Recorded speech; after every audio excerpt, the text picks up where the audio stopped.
La idea de este webinar es acercarnos a ustedes, comentarles las principales implicaciones que tendrá la reforma, tanto para personas con actividad lucrativa como para empresas, y que vayamos familiarizándonos con los términos que pueden ser de gran utilidad para ejecutar negocios en Costa Rica, y también si somos prestadores de servicios desde Costa Rica hacia el exterior, o si también recibimos servicios desde el exterior y los consumimos en Costa Rica. Nuestra firma es Esfera Legal, tenemos presencia en toda la región, también en Estados Unidos, y nos pueden ubicar en las redes sociales, tanto en Facebook como LinkedIn como Instagram, así también en la página web de esferalegal.com pueden encontrar más sobre nuestros servicios. Contamos con 9 oficinas, somos un grupo integral de abogados, tenemos 61 abogados, 17 socios, 141 colaboradores a lo largo de la región. La agenda del día de hoy, para comenzar, versa, como les indiqué, en analizar el impuesto sobre el valor agregado y también el impuesto sobre la renta. En estos días, el mes pasado, a finales del mes de abril, recibimos las versiones que pueden considerarse finales de ambos reglamentos que van a empezar a regir a partir del 1 de julio. Y también esto causa un poco de incertidumbre porque a pesar de que consideramos que podrían ser las últimas versiones de las regulaciones, no se ha ratificado por parte del Ministerio de Hacienda que vayan a ser las definitivas. Todavía estamos en etapa de comentarios y esto puede causar tal vez que un poco las empresas y los contribuyentes tengan incertidumbre en cuanto a algunos temas. Sin embargo, desde el punto de vista práctico, consideramos que el fundamento de esta normativa se va a mantener y en cuanto al fondo del asunto no va a haber mayor cambio. Estamos a la expectativa de que se confirmen las nuevas versiones, pero vamos a trabajar con esto a términos del webinar y cualquier duda obviamente vamos a ir aclarándola a lo largo de esta hora que tengamos nuestra participación. Es importante para todas las personas que ejecutamos alguna actividad económica en el país tener en cuenta que a partir del 1 de julio el panorama de cumplimiento fiscal cambia radicalmente en Costa Rica. La pregunta que deberíamos tener ante esta nueva implementación regulatoria es qué actividad económica ejecuto yo y si estamos pagando los impuestos respectivos.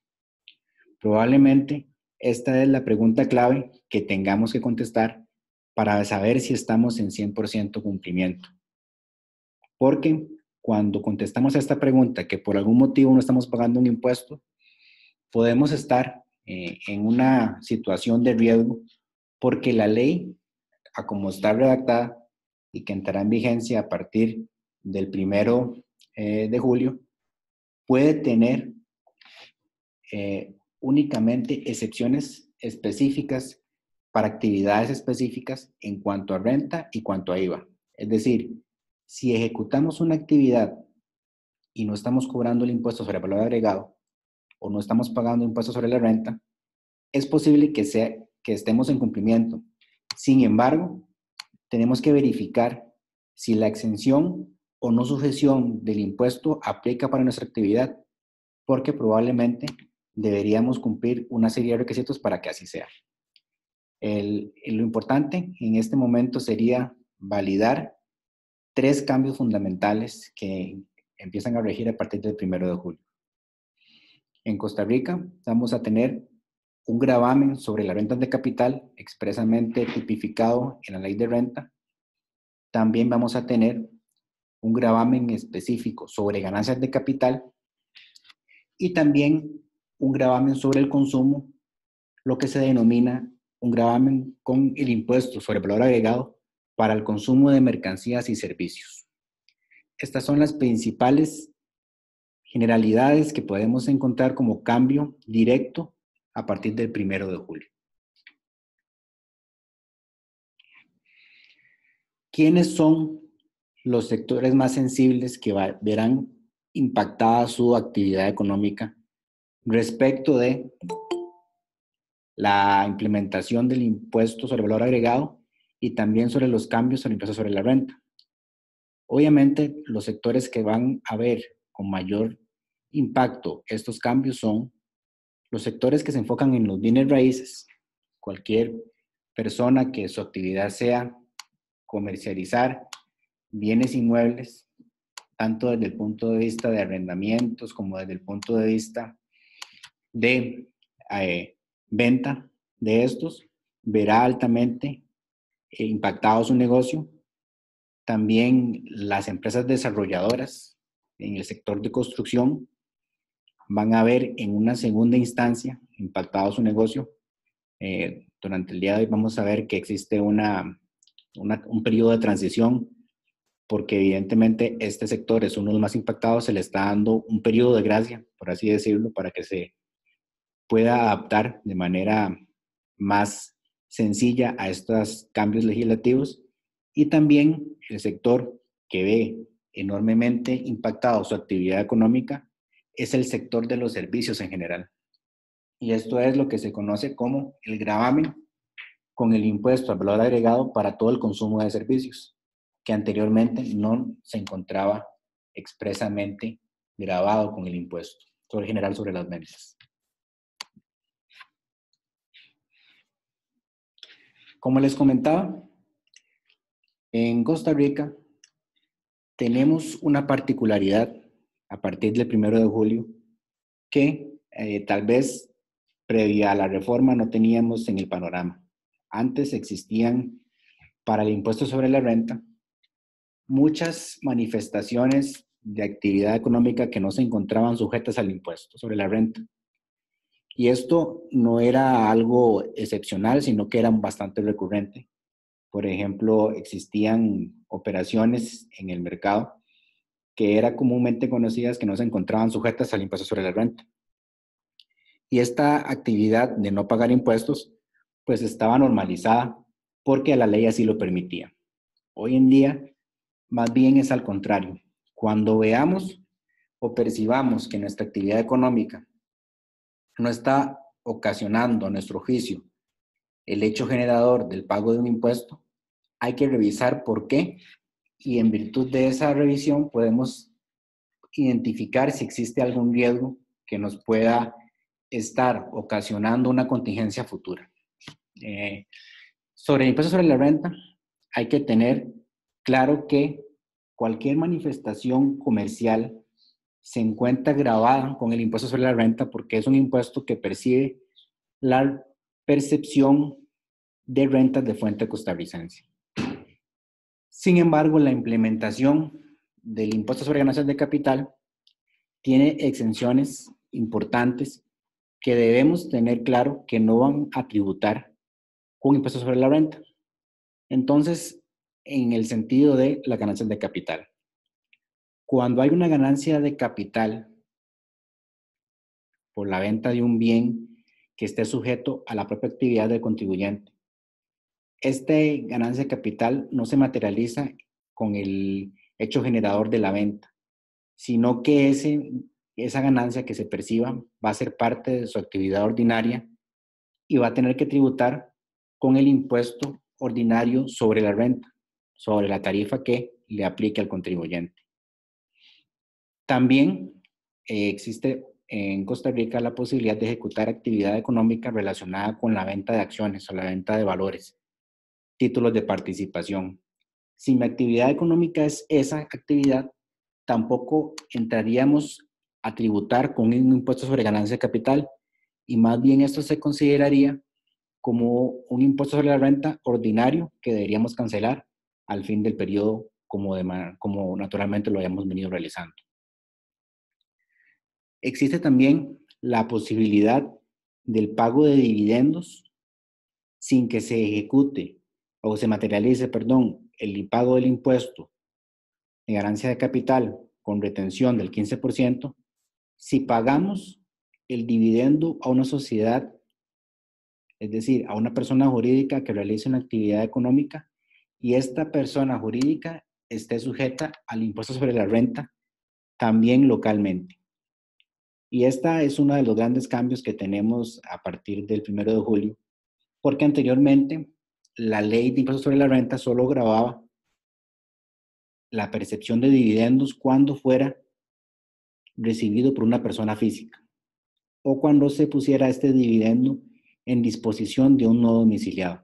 Actualmente, a partir del 1 de julio, el pago de dividendos, por regla general, va a quedar sujeto al impuesto sobre ganancia de capital en retención del 15% cuando se pague un dividendo a una persona jurídica independientemente de su domicilio y cuando se pague a una persona física independientemente de su domicilio. Pero existe la exención cuando se paga a una persona jurídica y esta persona jurídica es una persona jurídica con actividad activa en el comercio costarricense y está pagando impuestos sobre la renta. Entonces, a partir de este momento, es importante revisar nuestras estructuras societarias para identificar si podemos ser beneficiarios de esta exención de impuestos sobre el pago de dividendos o no, y qué estructura podríamos implementar para poder beneficiarnos y poder seguir dando a las empresas el capital de trabajo sin que sea tan gravoso el pago de un impuesto.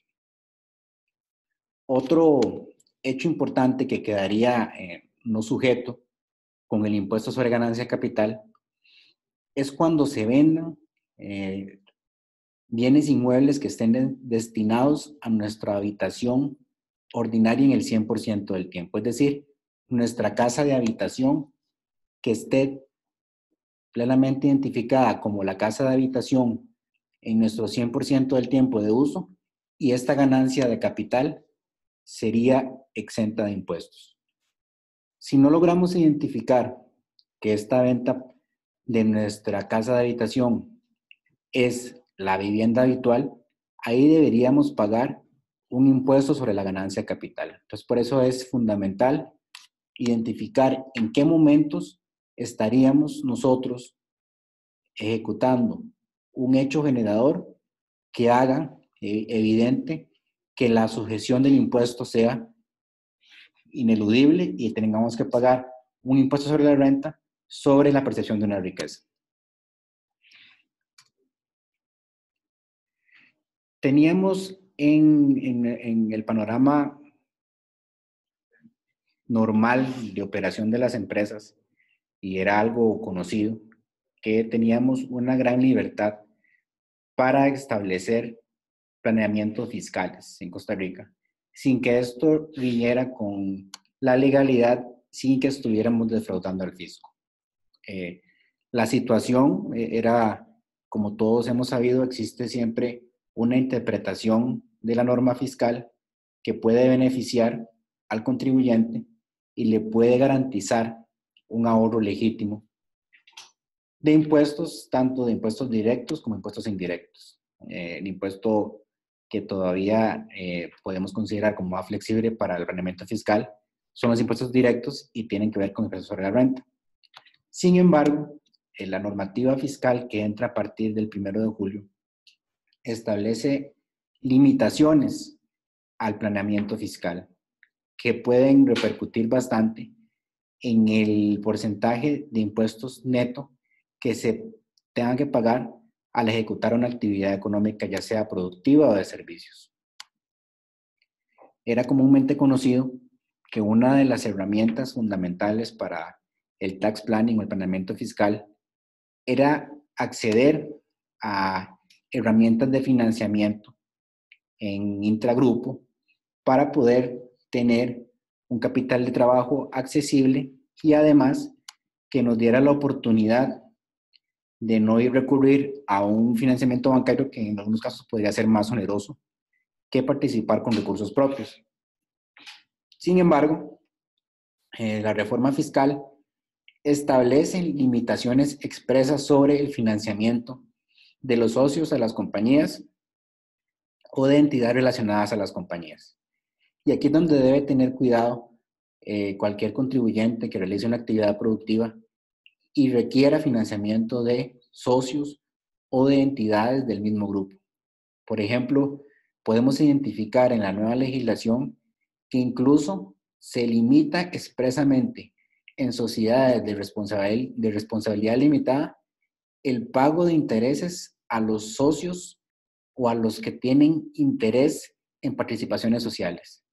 Y esto es bastante sensible porque muchas personas ejecutamos comercio con la figura de sociedades de responsabilidad limitada. Si existen entre estas personas que ejecutan el comercio mediante sociedades de responsabilidad limitada y estas tienen empréstitos con socios o con entidades vinculadas, de ahí tendríamos un riesgo. Tenemos que revisar esa operación de financiamiento y establecer una estructura nueva para la obtención de capital de trabajo. Entonces, vemos cómo la legislación actual nos limita un poco la estrategia de financiamiento de negocios operativos que pueden resultar, a fin de cuentas, en un mayor pago de impuestos a nivel de impuestos sobre la renta, porque el exceso del pago de intereses sería considerado como un gasto no deducible. Es decir, sería como el pago de un gasto que no tenga un soporte fehaciente y el Ministerio de Hacienda podría rechazar ese gasto como deducible. También, obviamente, el tema es un poco sensible cuando tenemos un financiamiento que nos provoca un exceso en el pago de intereses superior al 20% de la utilidad antes de impuestos y gastos financieros. El plan que entra en vigencia a partir de julio es que el exceso del 20% de intereses que se pague y se registre como gasto deducible será considerado como un gasto sujeto a revisión por parte del Ministerio de Hacienda y probablemente sea desconocido por exceder el margen del 20%. Y esto nos implicaría el pago de un 30% adicional por ser un gasto no deducible identificado en la legislación. El tema va más allá de los gastos financieros y en cuestiones también como la posibilidad de deducir pérdidas fiscales. Aquí más bien se nos da una ventaja a los contribuyentes, porque anteriormente únicamente podían deducir como pérdidas acumuladas en periodos consecutivos las compañías que se dedicaran a la construcción o empresas agrícolas. Actualmente se da la posibilidad, independientemente de su giro comercial, a todos los contribuyentes de poder capitalizar como un activo de impuesto diferido la posibilidad de deducir a futuro el impuesto, la pérdida acumulada en periodos consecutivos.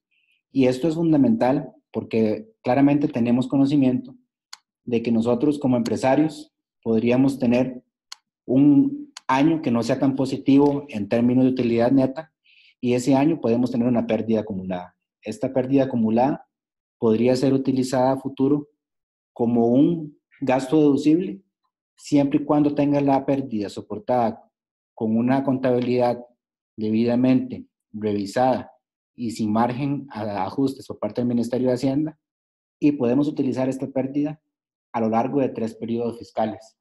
Yo puedo asignar la pérdida como gasto total en cualquiera de los periodos fiscales, independientemente de la proporción.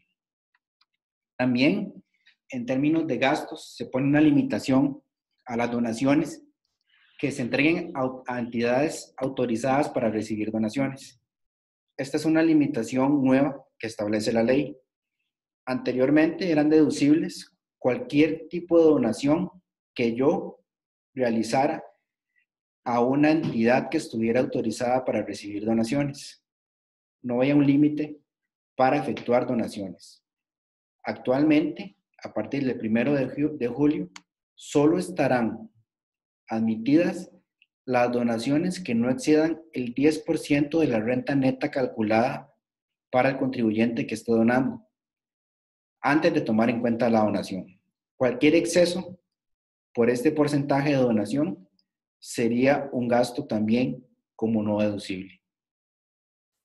Se admiten también donaciones en especie, sin embargo, también van a estar sujetas a que no excedan ese 10% de la utilidad neta del contribuyente que realiza la donación. Y aquí también tenemos que hablar sobre un tema importantísimo en relación con el tax planning también, que es que expresamente la autoridad fiscal tiene a partir de ahora, con la legislación que entra en vigencia a partir de julio, la capacidad de rechazar, salvo prueba que demuestre que está incorrecta la apreciación, cualquier gasto relacionado con entidades que se encuentren domiciliadas en lo que pueden considerarse paraísos fiscales. Y esto viene también a poner una limitación al planeamiento fiscal de estructuras corporativas que tengan relaciones con lo que pueda el Ministerio de Hacienda considerar con domicilios fiscales. Y para muestra podríamos decir el caso que siempre sale a la luz cuando conversamos sobre paraísos fiscales, el tema de Panamá, que siempre ha estado en su lista gris de paraísos por parte de la OCDE, y que cualquier relación que podríamos tener con temas de servicios que se paguen a paraísos, en entidades que estén domiciliadas en paraísos fiscales, pueden ser expresamente rechazados por el Ministerio de Hacienda, y salvo que probemos la materialidad del servicio recibido con todas las pruebas fehacientes que nos ayuden a tener un panorama claro de lo que estamos pagando es un tema importante para la ejecución y la obtención de renta gravable, es fundamental que tengamos el soporte de estas operaciones. Tengo una consulta sobre la filmina anterior respecto de las donaciones. Aquí, para repasar brevemente, antes de entrar con un tema adicional, lo que quería aclararles es que tenemos ahora una limitación expresa para recibir donaciones y para ejecutar donaciones. Anteriormente, la ley tenía una libertad plena en cuanto a porcentaje para dar donaciones a un sujeto autorizado para recibirlas y que sea exenta de impuestos sobre la renta según el Ministerio de Hacienda. Hoy en día, a partir del 1 de julio, tenemos la limitación de que esta donación no puede exceder el 10% de la renta neta del contribuyente. Cualquier donación que exceda ese porcentaje será considerada como un gasto no deducible. Y esto repercute tanto a las compañías como a las entidades que se dedican a realizar obras benéficas, porque probablemente algunos donantes, al tener esta limitación, van a dejar de enterar en su favor cierto tipo de donaciones o cierta cantidad de donaciones. Volviendo al tema, en relación con la ganancia de capital, muchos tendrán la duda respecto de qué define la normativa donde cuando hay una ganancia de capital. Porque recordemos que vamos a entrar en dos supuestos importantes relacionados con la ganancia de capital en Costa Rica. Todo lo que suceda antes del 1 de julio es una ganancia de capital no gravable. Pero lo que suceda a partir del 1 de julio va a tener que pagar impuestos. Y por eso les comentaba, no hay hecho comercial mediante el cual yo reciba dinero por el cual no tengo que pagar impuestos a partir del 1 de julio. Si tengo cualquier manifestación de riqueza en la cual yo percibo un ingreso y no esté pagando un impuesto, tengo que revisar exhaustivamente por qué no estoy pagándolo, porque en caso de no pagarlo, no podemos decir que estamos incumpliendo al 100%, pero puede haber un riesgo alto en que Hacienda me cobre un impuesto por el no pago de impuestos. Entonces, lo fundamental es identificar cuándo existe una ganancia de capital que deba pagar el impuesto sobre la renta. Entonces, ante esta pregunta, lo que hay que identificar es en mi patrimonio si hubo un aumento en el valor de él mismo. Cualquier acto que me lleve a mí a tener un mayor patrimonio se considera una ganancia de capital. Y esto es bastante fácil de identificar porque, por ejemplo, cuando yo tengo, el ejemplo claro sería, yo soy una persona que me dedico a brindar servicios profesionales, pero además esos servicios los brindo de manera independiente y soy contribuyente entonces sobre la renta. Producto de mi actividad económica, adquirí una propiedad, un bien inmueble, y entonces lo tengo como inversión inmobiliaria. Esta inversión la tengo ahí inactiva, sin embargo, es un activo que tengo dentro de mi patrimonio. Si en determinado momento yo logro vender ese bien inmueble, el hecho de que ese bien inmueble sea parte de mi patrimonio y después yo tenga una ganancia sobre el monto de adquisición al monto de venta, eso se reconoce como un cambio en la composición patrimonial, en un incremento. Y este incremento es el que estaría sujeto a un impuesto sobre la renta, denominado un impuesto sobre la ganancia de capital.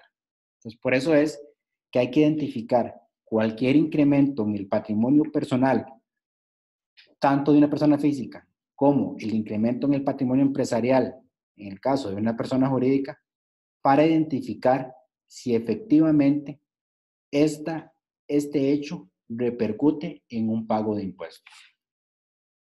Entonces, la pregunta que siempre debemos contestar a la hora de ratificar si hay que pagar el impuesto sobre la renta, sobre ganancia de capital es, ¿el patrimonio aumentó o no? Si el patrimonio aumentó, hay que pagar impuestos. Si no pagamos impuestos, hay que revisar por qué no se paga el impuesto, porque podríamos estar ante una presencia de un riesgo fiscal. El reglamento, que está en su versión final, si me permiten identificarlo, son alrededor de 105 páginas en relación con el impuesto sobre la renta. Claramente es un documento extenso que viene a definir términos importantes y que obviamente tiene su complejidad técnica, que no todo el mundo está familiarizado con los temas que ahí se van a discutir. Sin embargo, hemos identificado artículos importantes que conviene siempre tener a mano y por lo menos darle una revisada para no caer en incumplimientos que nos pueden llevar a sanciones importantes desde el punto de vista material. La ley, como les comentaba, establece a partir del 1 de julio un importante cambio en relación con rentas de capital. Entonces muchos se preguntarán, ¿qué es una renta de capital? Una renta de capital es aquella renta que se percibe al disfrutar un derecho sobre un bien. Este bien puede ser un bien inmueble o un bien mueble. Un bien inmueble, todos conocen el término, es una propiedad inmobiliaria. Esta propiedad inmobiliaria, si yo la someto a una actividad lucrativa, es decir, la forma más común sería un arrendamiento, este arrendamiento se considera una renta de capital inmobiliario. Y cualquier renta de capital inmobiliario está sujeta al impuesto sobre la renta. No hay un monto exento para el pago de impuesto sobre la renta. Puede ser que yo alquile una casa de habitación, que alquile un garaje, que alquile una bodega. Independientemente del valor del arrendamiento, este está sujeto al impuesto sobre la renta. La definición de que es una renta de capital inmobiliario la encontramos en el artículo 27 del reglamento, y lo que dice es cualquier percepción de capital obtenida por el uso o disfrute de un derecho sobre un bien inmueble. Esto es una renta de capital inmobiliario. Y una renta de capital mobiliario sería cualquier renta obtenida por el derecho o disfrute de un título mobiliario que me genere un rendimiento económico. Y aquí podríamos poner que el ejemplo más claro para identificarlo sería la inversión en un título valor. Esta inversión en un título valor se considera una renta de capital mobiliario. Existen entonces dos formas de generar rentas de capital, por bienes inmuebles y por bienes muebles. Los ejemplos más gráficos y clásicos serían renta de capital inmobiliario, el arrendamiento de un bien inmueble, y la renta de capital inmobiliario sería una inversión en un título de valor. Ambos percepciones de riqueza están sujetas al impuesto sobre la renta. También podríamos tener una ganancia o pérdida de capital. Estas, claramente, si estamos ejecutando la ganancia o pérdida de capital por un contribuyente del impuesto sobre la renta, esta ganancia puede ser ganancia gravable y la pérdida puede ser una pérdida deducible.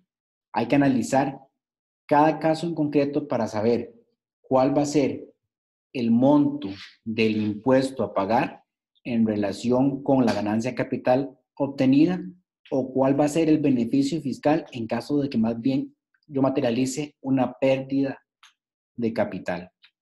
Porque aquí tenemos un doble juego. Tenemos, por así decirlo, un perjuicio fiscal si la ganancia capital me genera un gasto de impuestos.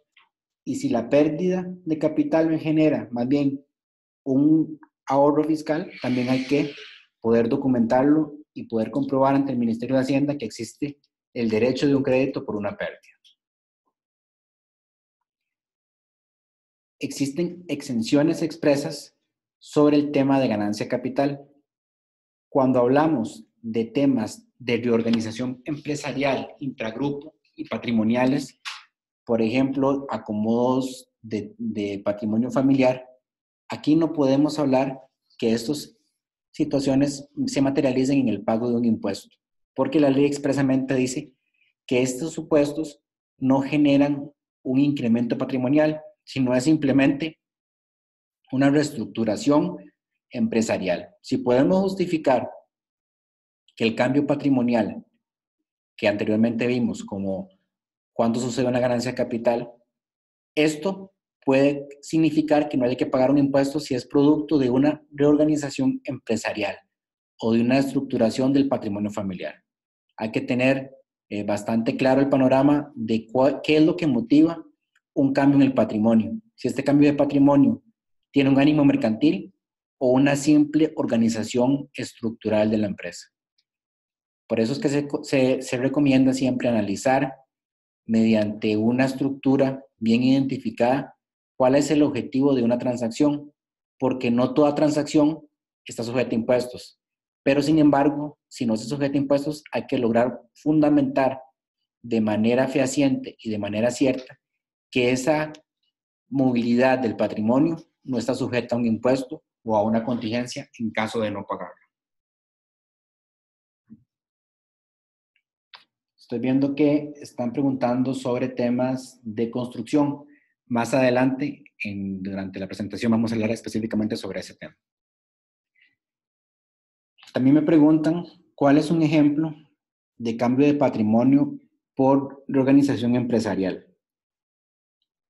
El caso típico y el caso de que siempre estamos analizando acá internamente es cuando queremos simplificar la operación de una estructura que en su momento fue de utilidad empresarial, pero al día de hoy puede que esté en desuso. Entonces, por ejemplo, imaginemos una compañía que había decidido en determinado momento tener dos empresas relacionadas. Una empresa se dedicaba al negocio operativo y otra empresa se dedicaba al negocio de arrendamiento de bienes inmuebles. Una le pagaba a otra un alquiler y evidentemente alguien se pudo haber percatado de que ahora con el plan fiscal que entra en vigencia a partir del 1 de julio, esta relación le va a traer un costo adicional en relación con el pago del impuesto sobre el valor agregado. Entonces, alguien decide, bueno, no, es mejor fusionar las empresas y una empresa va a mantenerse como la empresa que va a seguir con todo el patrimonio de la empresa y va a adquirir todos los bienes inmuebles por una fusión por absorción.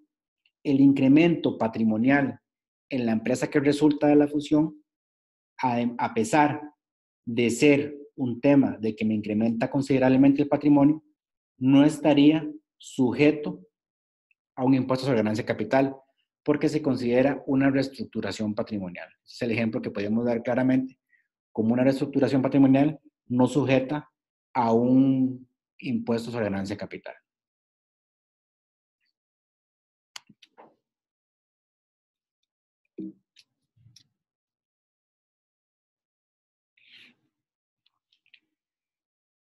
Existe también en la normativa que entra en vigencia a partir del 1 de julio exenciones expresas respecto de la distribución de dividendos.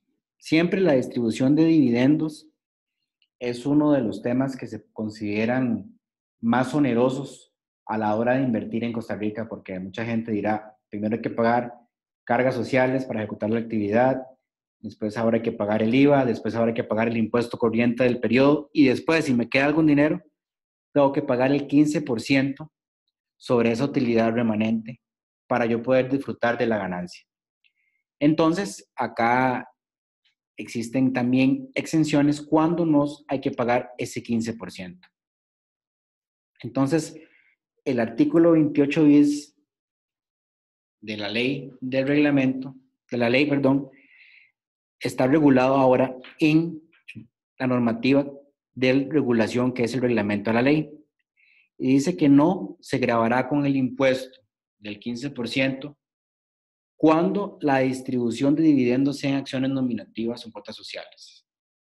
Es decir, más bien lo que yo hago con las utilidades retenidas es incrementar el patrimonio, el capital de la empresa y doy más acciones a los socios. Esa distribución de dividendos no estaría sujeta al 15%.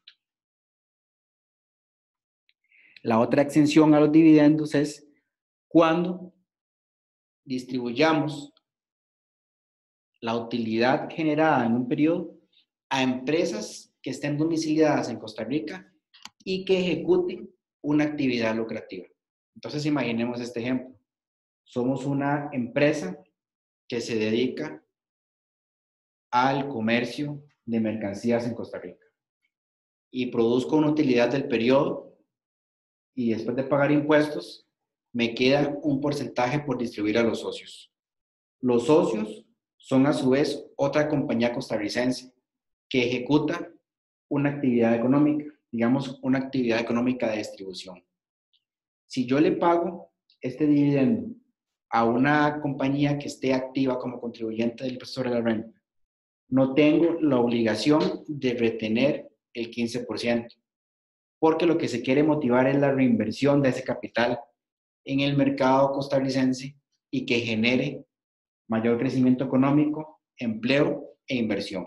Entonces, si yo logro justificar que la distribución de dividendos se realiza a una compañía que tenga una actividad operativa y esta actividad operativa paga impuestos sobre la renta, ahí tengo una forma de no pagar en este instante el 15% sobre la renta que me genera esa actividad económica. También es claro y se materializa no solo en la ley de impuestos sobre la renta, sino también en el IVA, que el plan fiscal le da un importante impulso al sector financiero, porque ese es un sector que ayuda mucho al desarrollo económico y mercantil en Costa Rica, obviamente concediendo créditos, concediendo la posibilidad de inversión, y expresamente dejó exenta cuando se distribuya dividendos en compañías, en empresas que sean parte del mismo conglomerado financiero regulado por el Consejo Nacional de Supervisión Financiera, estos no pagarán un impuesto sobre los dividendos. Entonces también hay una ventaja de estar regulado en el sistema financiero nacional y ser parte de un grupo financiero reconocido por este sistema financiero nacional.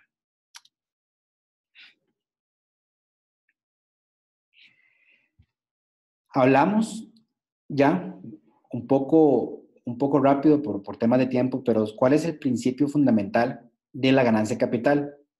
Pero no hemos hablado de cómo determinar el pago del impuesto. Tenemos claro cuál es el hecho generador, pero ahora hay que identificar cuál es la base imponible de ese hecho generador. Entonces, la base imponible es el monto al cual le aplicamos la tarifa del impuesto. Y la ganancia de capital no es más que la diferencia obtenida entre restar el valor de venta de un bien mueble o inmueble, le restamos el valor de adquisición de ese bien mueble o inmueble. Esa diferencia es lo que se considera la base imponible del impuesto. La base imponible del impuesto es entonces el monto al cual le aplicamos la tarifa del impuesto. Y el reglamento, alineado con la ley, establece cuál es la metodología para el cálculo de esa base imponible, porque este es el elemento clave para saber a final del día cuánto es que tengo que pagar yo de impuesto por una transacción de este tipo. El artículo 37 viene a decir cuál es la forma de cálculo y nos referencia a otros artículos del reglamento para saber cuándo yo puedo incrementar el valor de un activo y evidentemente disminuir un poco la base imponible del impuesto.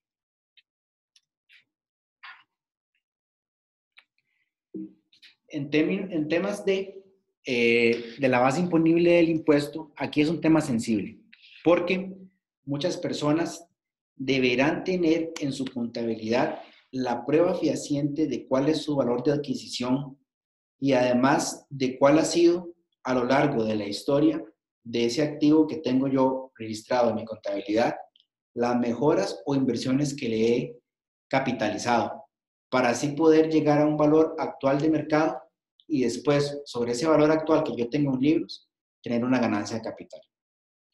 La norma expresamente señala como método de valoración específica para bienes inmuebles que yo tenga que tener contabilizados en mis libros contables todos los costos e inversiones que le dan el valor actual a ese bien mueble que al día de hoy tengo registrado en mi contabilidad. Esto va a ser fundamental para yo después definir si lo vendo en determinado monto, cuál es mi margen de ganancia y sobre ese margen de ganancia es que voy a pagar el impuesto sobre la ganancia de capital. Entonces aquí fundamental es tener muy claro dos elementos. El valor de adquisición del bien que estoy vendiendo y el valor de transmisión del bien que estoy enajenando. Esta resta me va a dar la base imponible del impuesto a pagar sobre la ganancia de capital. Puedo tener, como les había comentado, una ganancia o pérdida de capital. Por regla general, si la ganancia de capital es una ganancia de capital gravable, la pérdida de capital sería una pérdida deducible. Existen métodos expresos para la valoración de bienes sujetos al impuesto sobre ganancia de capital. Son técnicos y conviene uno a uno revisar cuál es el bien que estoy vendiendo y si yo puedo traer lo más posible al momento actual de la transmisión un valor apegado al tema, al precio que yo estoy obteniendo. Con esto logro reducir la base imponible de manera legal y podría yo tener un ahorro impositivo válido si logro comprobar que el valor de venta de mi título de valor o de mi bien inmueble está actualizado y está totalmente capitalizado con las inversiones y con los costos para su operación.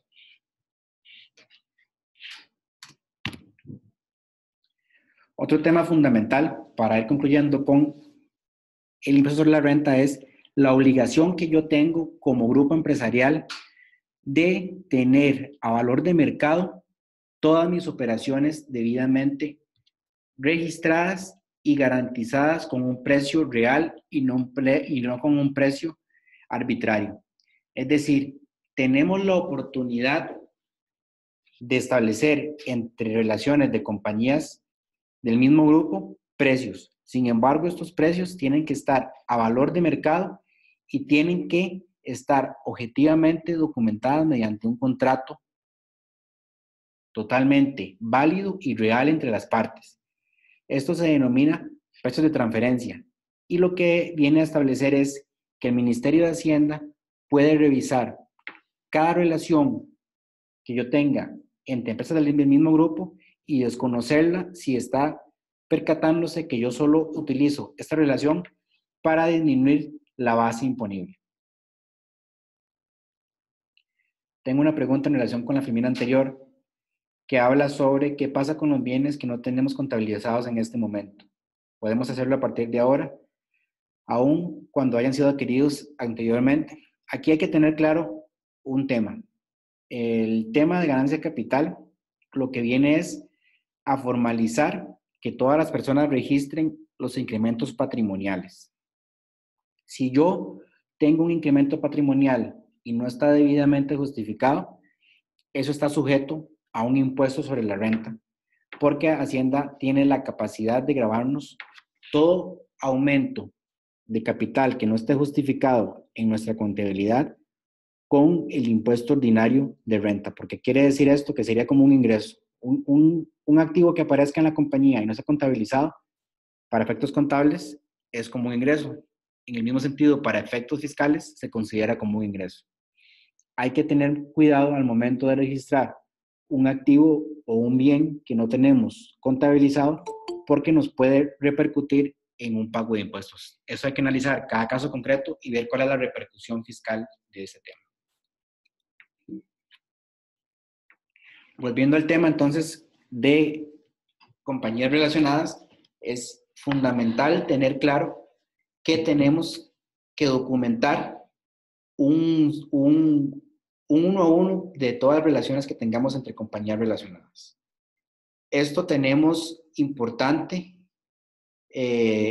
jurisprudencia en la cual ya el Ministerio de Hacienda, no obstante la empresa no sea un gran contribuyente de una zona franca, ha hecho ajustes de la base imponible de renta en el sentido de que si no tengo documentada una relación intercompany, esto nos va a repercutir en un pago de impuestos si el precio que yo establecí entre el servicio que pacté dentro del grupo está fuera del rango de mercado.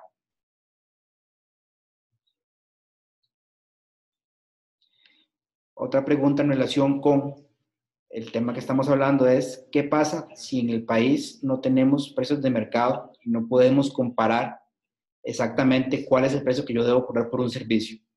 Y esto es un tema también de discusión amplia en corrillos tanto judiciales como administrativos cuando Hacienda hace un ajuste con base, utilizando una base de datos que tal vez no está pegada a la realidad costarricense. Entonces, por eso es que se hacen los ajustes para cada país. La forma de hacer un estudio de precio de transferencia es tomar una base de datos pública, sea local o sea en el exterior, y hacerle ajustes al mercado local. Entonces, probablemente no tengamos en el país una base de datos en la cual podamos tener referencia de cuáles son los precios que podemos pactar como precio de mercado en Costa Rica. Sin embargo, lo que se utiliza en la práctica es bases de datos internacionales ajustadas al mercado local. Este mercado local, lo que se hacen son ajustes específicos en relación con las contingencias, por ejemplo, de tipo cambiario, de tipo de deuda pública, de tipo de deuda privada, y se ajustan los precios al mercado local. Pero evidentemente Costa Rica no cuenta al día de hoy con una base de datos nacional para establecer precios de mercado. Se utilizan bases de datos internacionales y con esto se revisan los precios que se pactan entre compañías.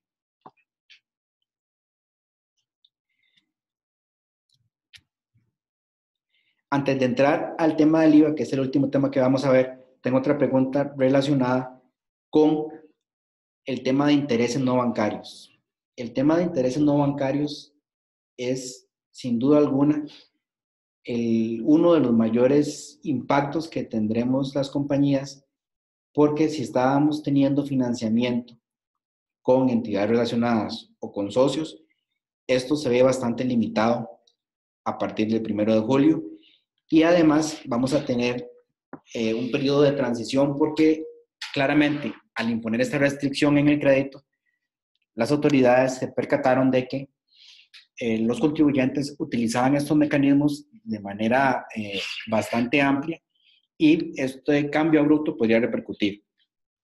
Al día de hoy, la ley establece un transitorio. Un transitorio es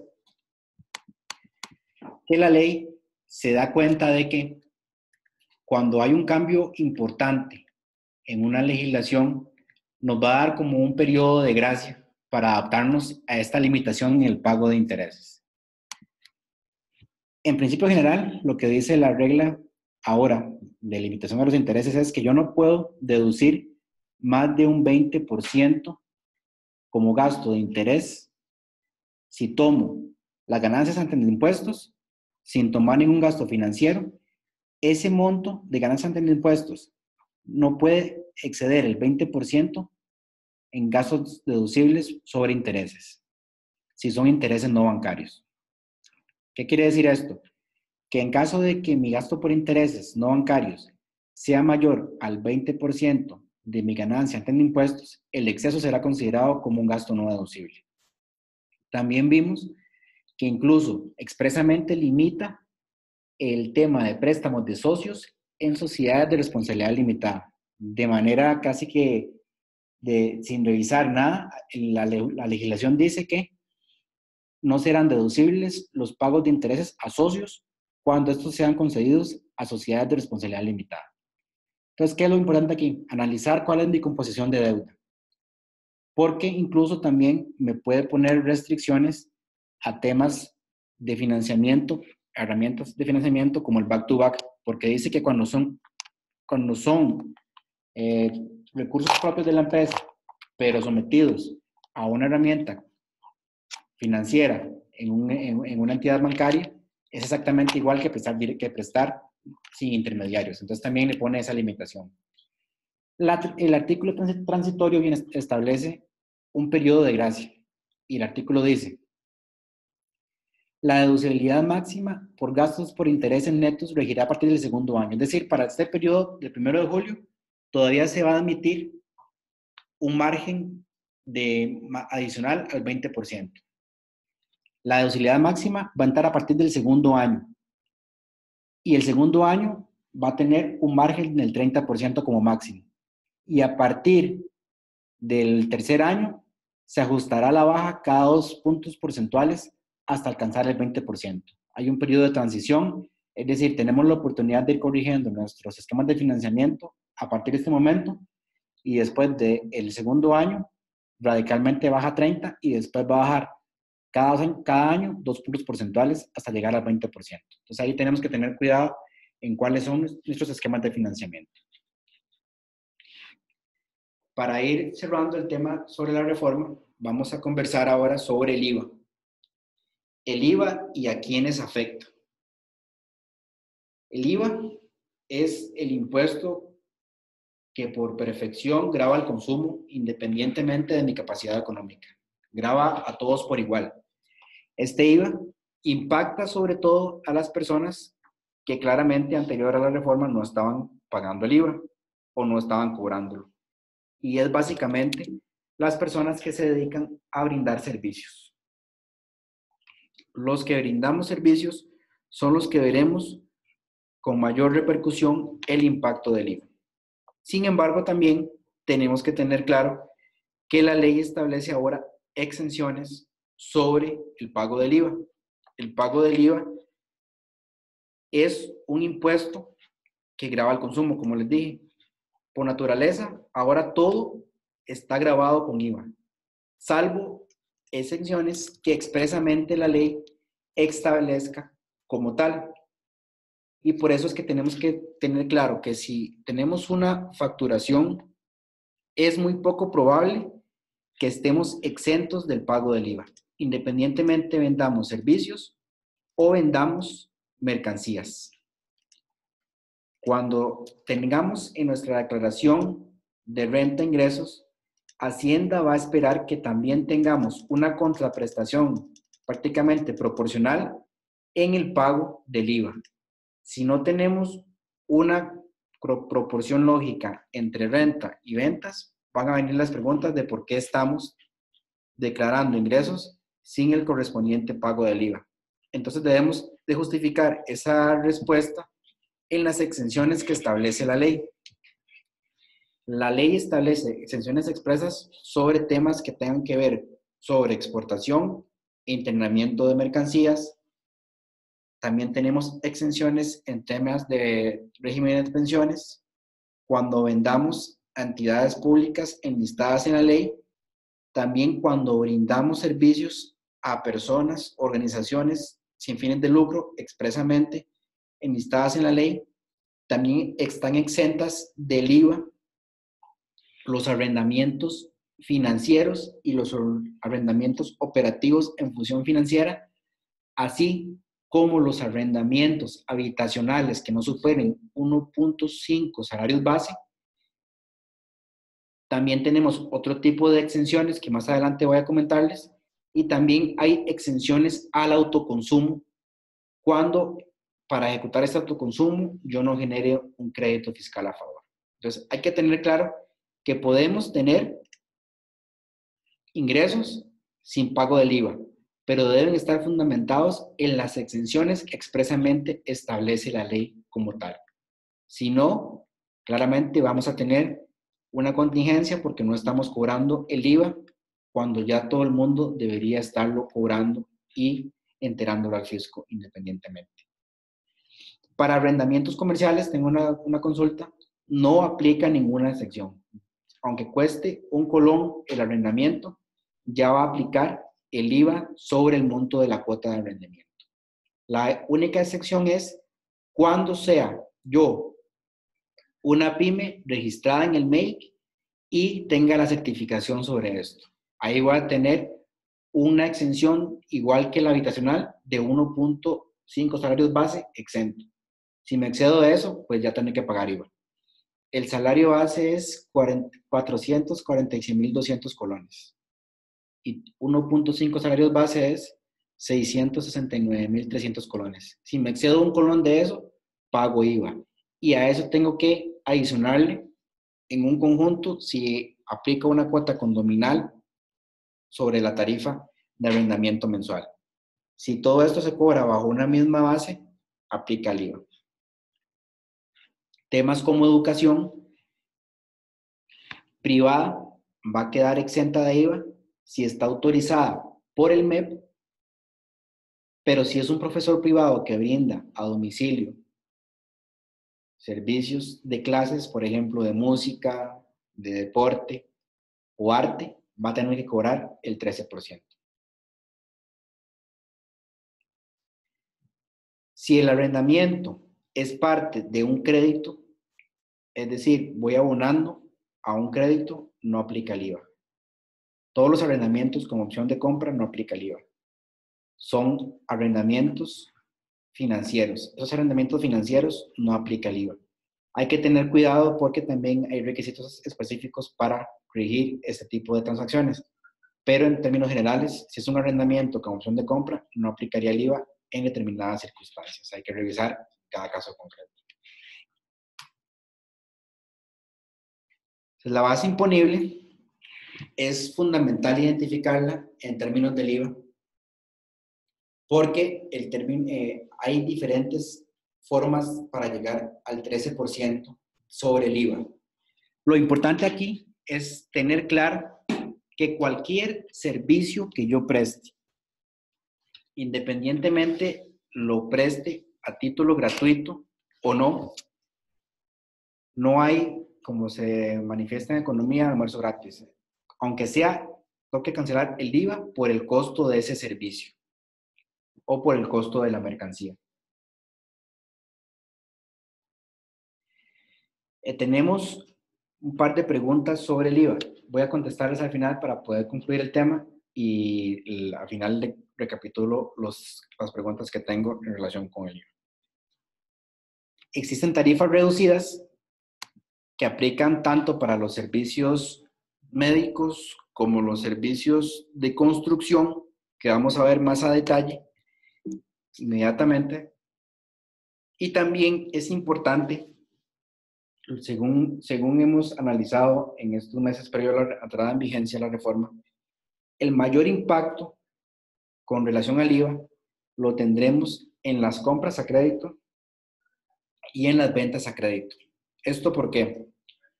Las ventas a crédito hace que el hecho generador del impuesto se materialice independientemente del momento de pago.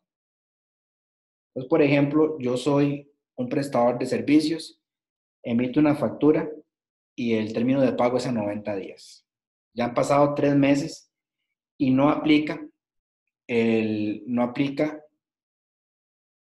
pago hasta 3 meses después. Sin embargo, el hecho generador se materializa en el momento en que yo presto el servicio. Tengo que enterar al fisco el 13% relacionado con esa factura que no me han pagado inmediatamente en el mes después que yo hice la factura. 15 días naturales después del cierre del mes, yo tengo que pagar el IVA relacionado con esa factura al fisco, independientemente mi cliente me haya pagado o no la factura. Entonces, ¿qué pasa con las facturas a crédito? Yo voy a estar perdiendo o asumiendo un importante costo del flujo de caja en mis operaciones. Y esto aplica prácticamente para todo el comercio, no solo para términos de mercancías, sino para términos de servicios. No es común que las personas paguen de contado un servicio o un bien, y esta naturaleza comercial de las operaciones a crédito van a encarecer bastante en términos financieros el flujo de efectivo de una compañía y puede tener un impacto financiero real a la hora de yo tener que mostrar resultados financieros de una empresa y su desempeño de flujo de caja. Entonces hay que tener cuidado tanto cuando yo compro a crédito, tanto cuando yo vendo a crédito, porque el hecho generador va a estar inmediatamente materializado en el momento que me emitan la factura, cuando yo entregue la mercancía o cuando preste servicio, independientemente del momento en el que me paguen. La pregunta básica acá sobre cuál es la mecánica de liquidación del IVA es: todas mis compras del mes yo las puedo llevar a un efecto neto al momento de cobrar el IVA. Es decir, yo compro para prestar servicios profesionales un montón de bienes y un montón de servicios. Esos bienes y servicios me dan un 100 colones de crédito. Si yo facturé con 150 colones de IVA a pagar, hago el neteo 150 menos 100 y solo pago 50 de mi flujo de efectivo. Esa sería la mecánica. Sin embargo, hay que tener también cuidado con el tema de la prorrata.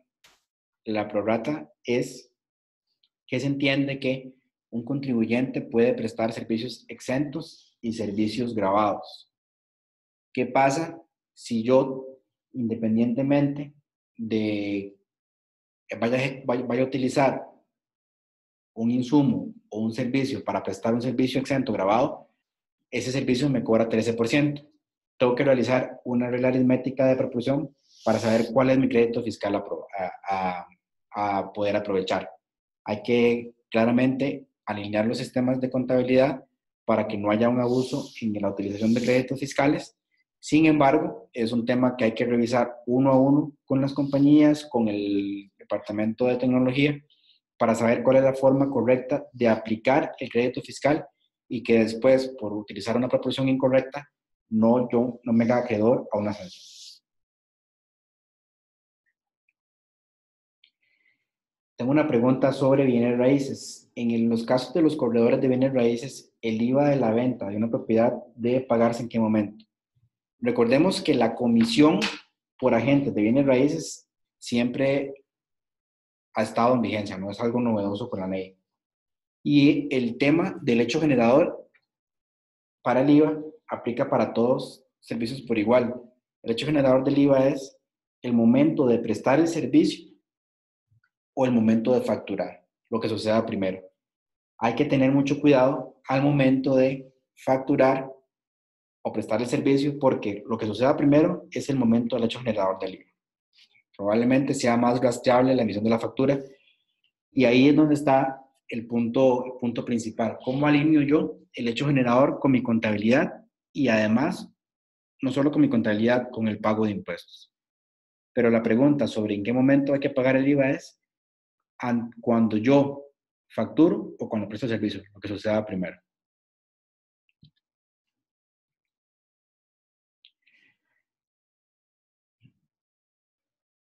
En temas del IVA, no solo hay que pagar el IVA cuando yo ejecuto una venta. También yo puedo tener dentro de mi empresa la figura del autoconsumo. La figura del autoconsumo es una figura bastante recurrente, no solo en empresas que se dediquen a la venta de mercancías, sino también en empresas que se dedican al servicio. Voy a poner un ejemplo aquí, material de la firma de abogados. ¿Qué pasa, por ejemplo, si internamente yo me brindo un servicio para escribir una marca propia del bufete por servicios? Eso se denomina autoconsumo. Yo tengo que realizar una factura de consumo propio y pagar ese IVA por un IVA de autoconsumo de servicios. Claramente alguien dirá, ¿cómo se dará Hacienda de cuenta de esas cosas? Pues no tenemos idea de cómo va a ser para fiscalizarlo. Sin embargo, la normativa establece que cualquier servicio interno de la compañía que se considere un autoconsumo, el autoconsumo es que yo a lo interno brindo un servicio igual al que vendo a terceros, eso sería un autoconsumo. Hay que tener cuidado porque en caso de no pagar un IVA por autoconsumo, también puedo tener una contingencia fiscal.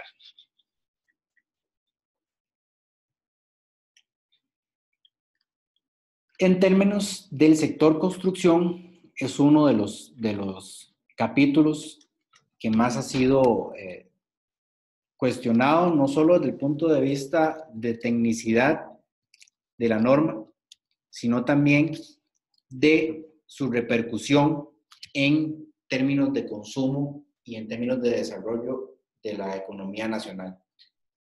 Porque claramente, imagínense qué pasaría si de un día para otro las construcciones tienen un 13% de valor incremental para el consumidor final. Pues hoy es evidente que el efecto sería un menor consumo y un menor desarrollo inmobiliario en Costa Rica. Existe en la ley el transitorio 5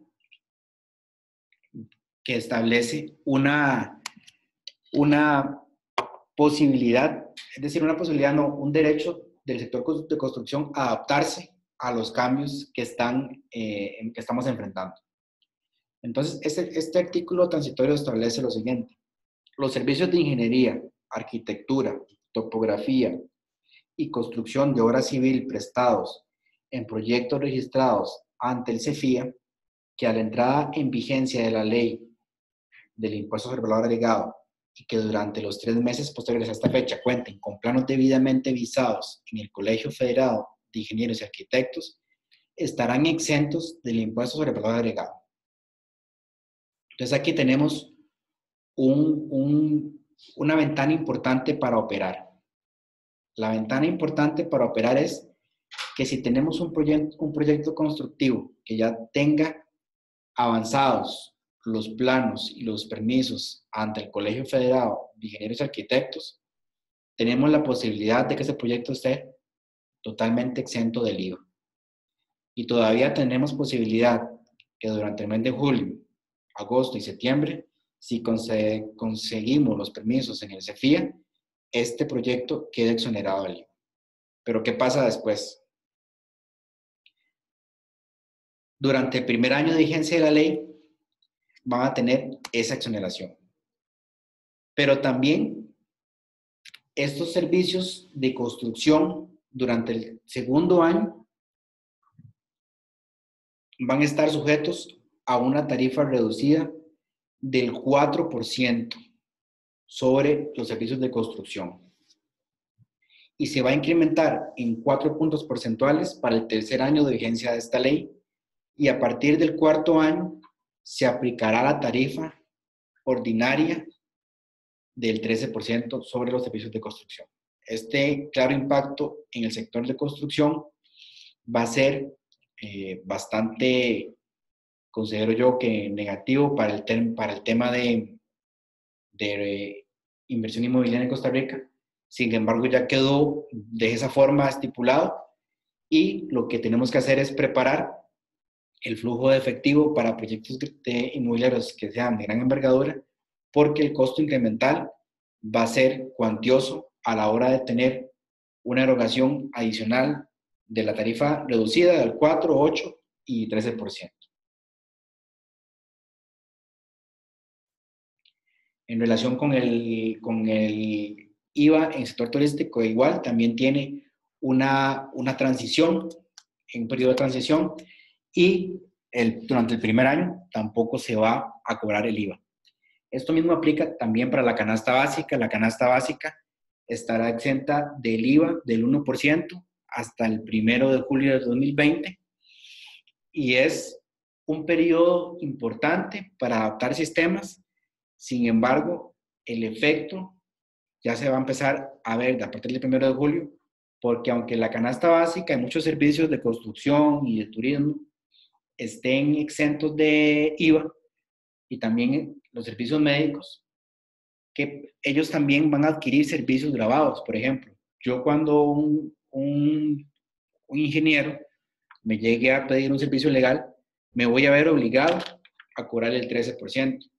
Esto va a hacer que, a pesar de que el proyecto constructivo no cobre el 13%, el costo va a incrementar para el proyecto constructivo, independientemente de que haya un IVA de salida.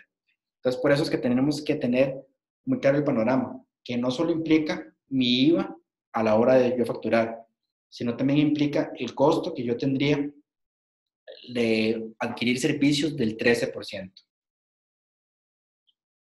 En relación con para nuevamente recapitular el tema de servicios constructivos y la tarifa escalonada que se verá a partir del 1 de julio, tenemos lo siguiente. Tenemos primero que revisar que la ley fue aprobada en diciembre del año pasado. Esta ley estableció 6 meses de plazo para la entrada en vigencia de los capítulos. Sin embargo, hay específicos temas que se van a regir con un transitorio independiente.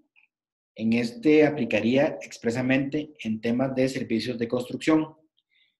El transitorio número 5 establece para servicios de construcción lo siguiente: cualquier servicio de ingeniería, arquitectura, topografía y construcción civil prestados en proyectos registrados ante el CEFIA, que a la entrada en vigencia de la ley del impuesto sobre el valor agregado y que durante 3 meses posteriores a esta fecha cuenten con planos debidamente visados, estarán exentos del IVA durante el primer año. Entonces, lo fundamental es que si no tenemos un plano constructivo aprobado o proyecto constructivo aprobado ante el CEFIA, todavía estamos en tiempo de poder registrarnos y aprobar, y para poder ser beneficiarios de que durante el primer año no paguemos IVA. Esto es para sector construcción exclusivamente.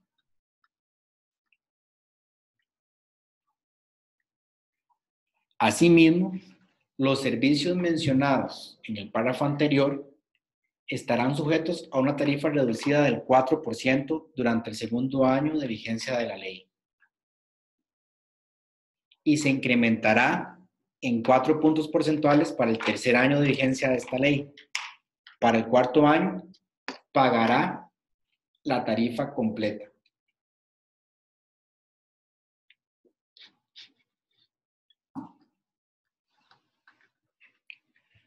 También dice, durante el lapso de tiempo que rija la aplicación de la exención y la tarifa reducida prevista en ese transitorio, los servicios que no se encuentran registrados en los términos aquí previstos estarán sujetos a la tarifa completa del 13%.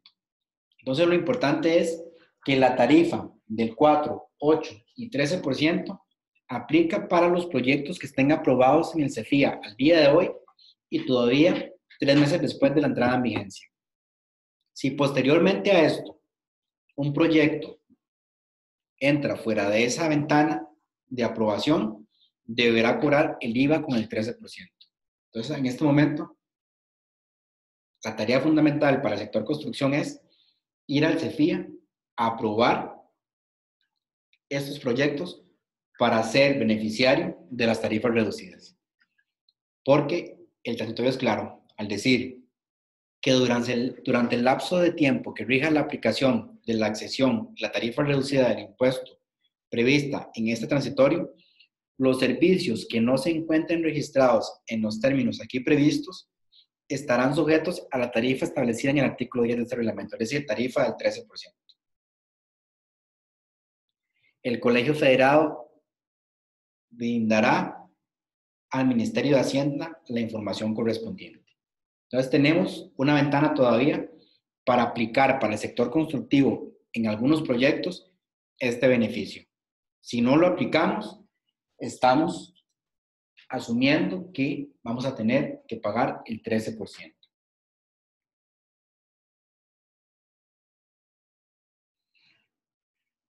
Con relación a servicios médicos, tengo una consulta en la cual dice: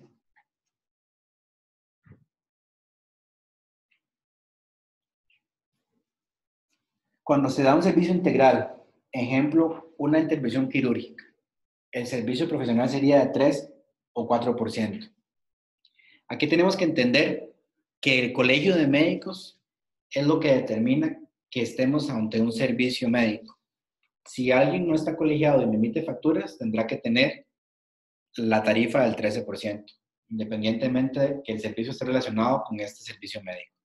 Entonces, igual que como aquí la normativa decía que el Colegio Federado brinda la información correspondiente, en el caso de médicos, los que tienen autorización para cobrar una tarifa reducida del 4% van a ser los que estén debidamente registrados como médicos.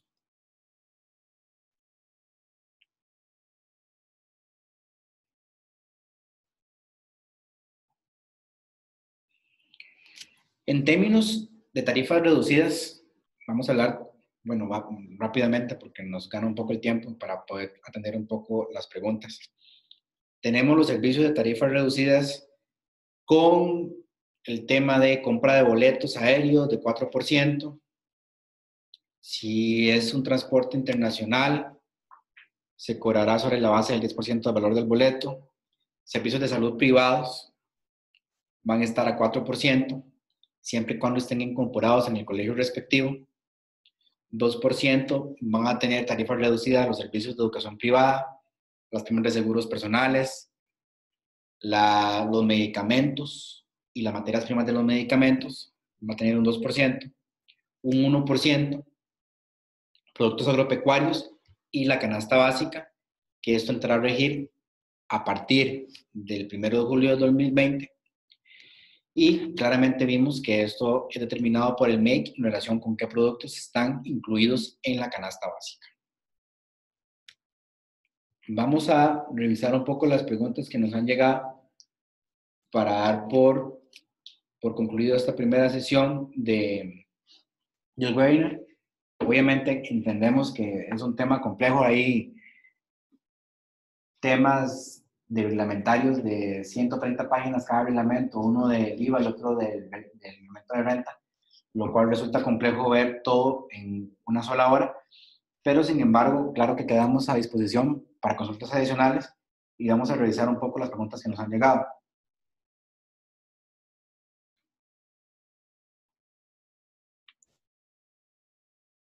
Volviendo al tema sobre la industria de los viajes. Dice, las agencias de viajes somos intermediarios. Los afiliados directos son las líneas aéreas. Yo facturo únicamente el costo de mi servicio administrativo y el impuesto del ICT. Soy colector. El tema aquí es lo siguiente. Usted como comisionista y como agente de viajes, su servicio es independiente al boleto. Eso es que usted debe aplicar un 13% sobre sus servicios. Es como si yo le brindara el servicio a una agencia de viajes. Aunque la agencia de viajes venda boletos de avión y esto lo cobre a 4%, un servicio de agencia de viajes como tal es un servicio grabado con IVA con una tarifa completa del 13%. Porque no aplica tarifa reducida por servicios conexos. Aplica tarifa reducida exclusivamente a la venta de boletos.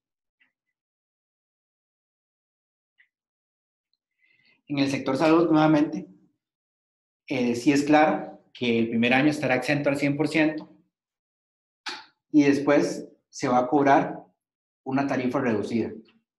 Esto no está en el reglamento y además también tienen que tener más definiciones sobre el tema de devolución del IVA sobre servicios médicos. Esto lo veremos dentro del primer año de ejecución del IVA, que aplica para otros servicios. Sin embargo, para temas médicos, recordemos que lo importante es que se esté colegiado y que además la factura tenga toda la descripción del servicio prestado. No obstante ello, cuando usted como profesional médico recibe un servicio, usted sí deberá pagar el 13%. Por ejemplo, yo como abogado le brindo un servicio médico y le toque cobrar el 13%, independientemente el señor doctor no esté cobrando el IVA durante el primer año. El IVA para régimen simplificado se mantiene exactamente igual. Obviamente va a comprar sus productos y los va a vender exentos de IVA y el IVA que pague a la compra de productos será parte de su costo. Una pregunta, ¿el autoconsumo es deducible en tema de renta? Claramente que sí, porque el autoconsumo, siempre y cuando cumpla la consecuencia lógica de que el autoconsumo está relacionado con la producción de renta gravable. No es que voy, por ejemplo, a tener un autoconsumo y le estoy brindando a mis familiares servicios gratuitos. Eso no sería deducible porque yo estoy incurriendo en un costo para ejecutar un servicio que no me está produciendo una renta gravable.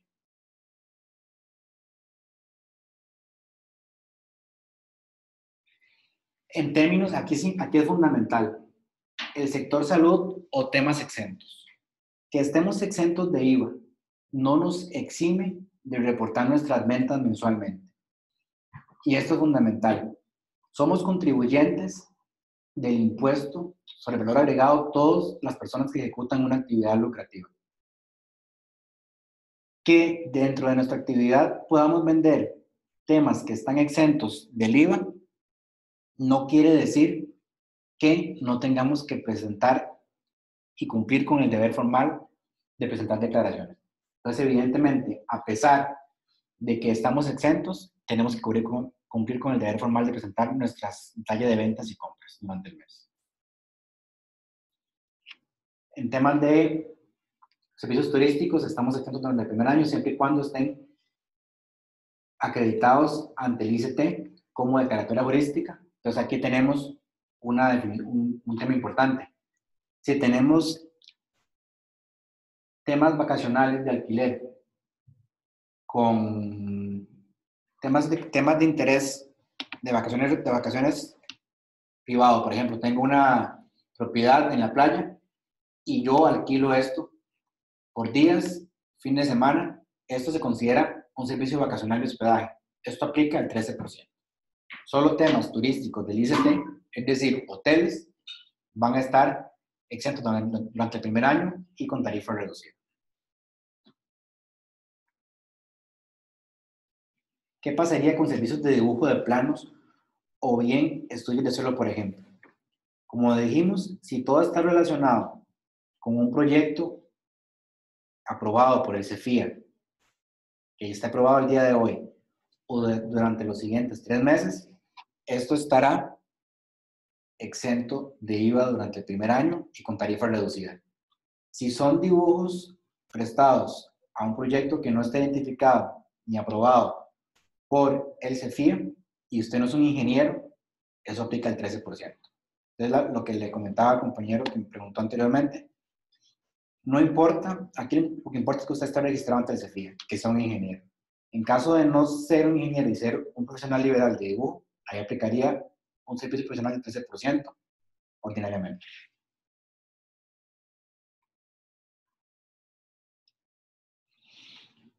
En cuanto a costos de flete aéreo, marítimo o terrestre, están exentos de IVA por ser relacionados con exportaciones e importaciones.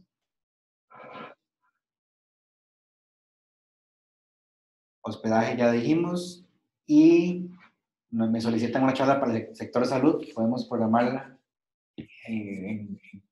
pronto.